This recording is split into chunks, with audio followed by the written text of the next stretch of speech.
Mi bezi yangu hapa ni kugonga mayai na smokia hapa hivi. Mi nimeanza tu hii bezi mwaka. Nilianza na hii kupima weight. Hii kupima weight ndio ikanizalia hii kuuza mayai. Hii kupima weight napima na kinde na 10 bob na pima weight ya mayai na kugongea na 30 bob.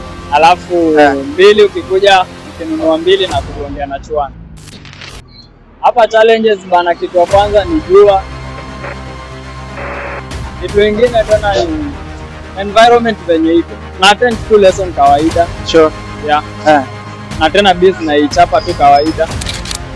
Naweza amka kitu kama 4 nasoma hadi 5 hapo.